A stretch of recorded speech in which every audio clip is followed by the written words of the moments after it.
10 riddles. Pure math, pure logic.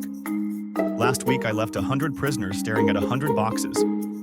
They're back for the finale. This time, every trap is built from numbers. Keep score. A family has 2 children. I'll tell you one true fact. At least one of them is a boy. Quick.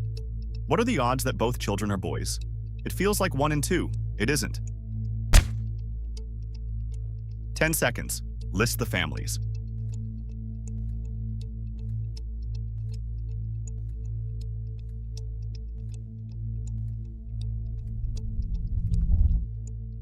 One in 3. Before my hint, 4 families were equally likely. Boy boy, boy girl, girl boy, and girl girl.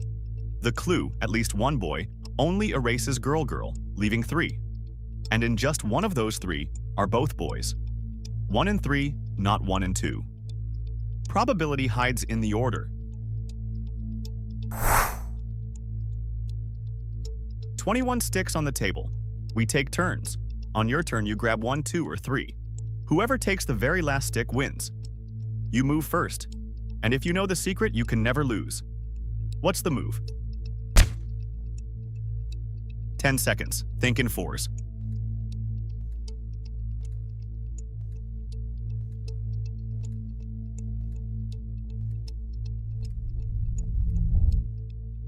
Take 1 stick, leaving 20. Now, whatever your opponent grabs, you take enough to make the round add up to 4. 20, 16, 12, 8, 4. And the last 4 are yours. Control the multiples of 4, and the game is decided before it even begins.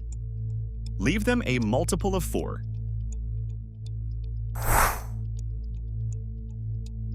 3 pegs. A tower of 64 golden discs, largest at the bottom. Move the whole tower to another peg. 1 disc at a time, and never a bigger disc onto a smaller one. Legend says when it's finished, the world ends. How many moves does it take? 10 seconds. Each disc doubles it.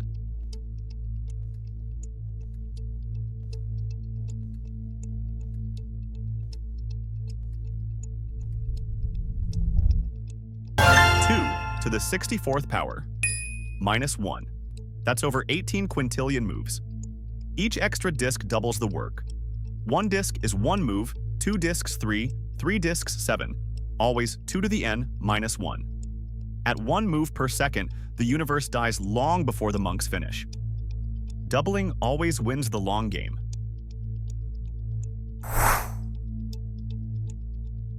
A city, a river, 2 islands, joined by 7 bridges. The challenge that obsessed a whole town. Take 1 walk that crosses every bridge exactly once. No bridge twice, none skipped. Can it be done? 10 seconds. Count the bridges.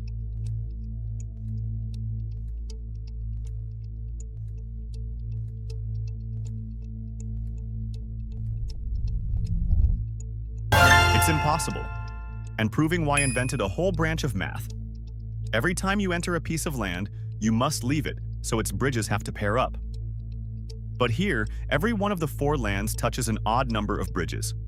With more than 2 odd corners, no such path can exist. Euler settled it in 1736. Odd corners break the path.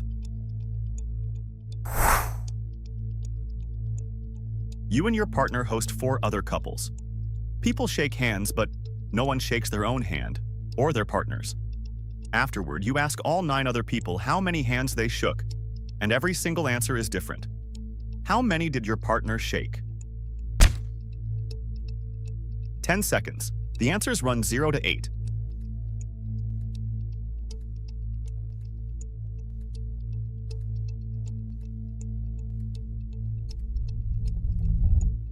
Four. 9 different answers, and the only possible counts are 0 through 8. So every number appears exactly once. The person who shook 8 shook everyone they could, which forces their own partner to be the 0. Peel off that pair and repeat. 8 and 0, 7 and 1, 6 and 2, 5 and 3. And you and your partner are the 4, right in the middle. Pair the extremes, then peel.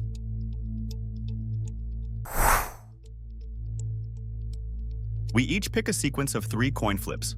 Then we flip a coin over and over. Whoever's sequence shows up first wins. You choose first, anything you like. Sounds perfectly fair, right? It is not. Why can I always get the upper hand? 10 seconds. Who chooses last?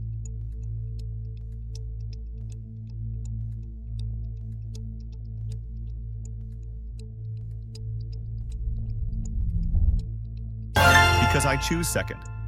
Whatever 3 flips you pick, I take the opposite of your middle flip, then your first 2, and that sequence tends to appear before yours.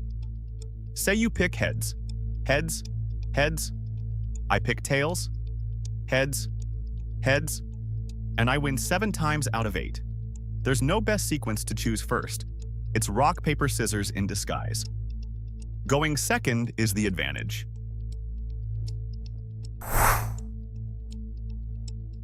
Cheryl tells Albert only the month of her birthday, and Bernard only the day. 10 dates are possible, up on the board. Albert says, I don't know it, but I know Bernard doesn't either. Bernard says, now I know. Albert says, then so do I. When is Cheryl's birthday? 10 seconds, track what they rule out.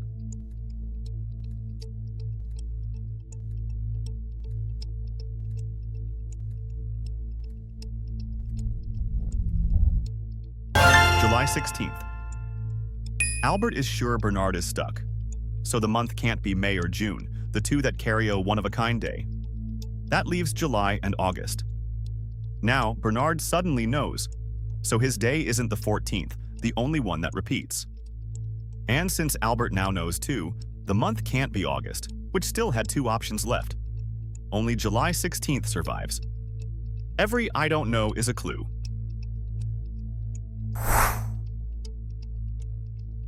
$12 identical coins. Exactly 1 is counterfeit, but you don't know whether it's heavier or lighter. Your only tool is a balance scale. Find the fake and whether it's heavy or light. In just 3 weighings. Is it even possible? 10 seconds. Count the outcomes.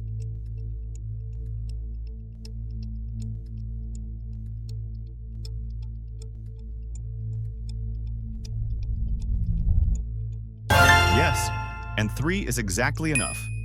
Each weighing can tip left, tip right, or balance. 3 results. So 3 weighings give 3 cubed. 27 possible outcomes, more than the 24 cases you must tell apart. Start 4 against 4. The way it tips or balances splits the suspects every time. It's information, not luck. 3 outcomes, 3 weighings, 27 answers.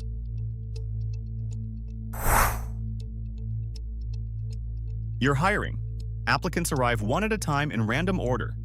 After each one, you must say yes or no on the spot. Reject someone, and they're gone forever. You only want the very best, with no second chances. What's the optimal strategy? 10 seconds. Look, then leap.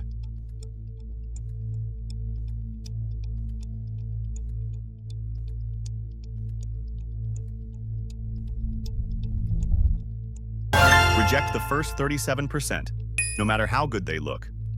Just remember the best one among them. Then hire the next person who beats that bar. That magic fraction is 1 over E, and it lands you the single best candidate about 37% of the time. Far better than any guess. Watch a third, then commit.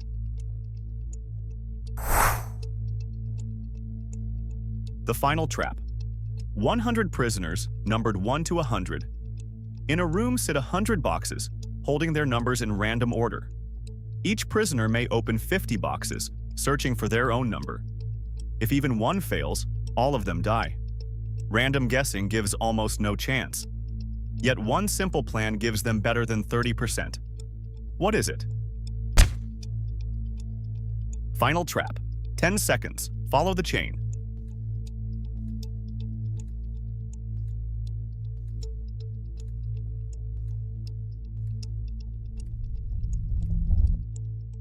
Each prisoner opens the box with their own number.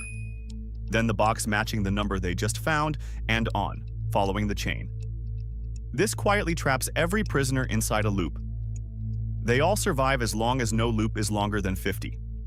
And the math says that happens about 31% of the time, from almost zero to nearly a coin flip with a single idea.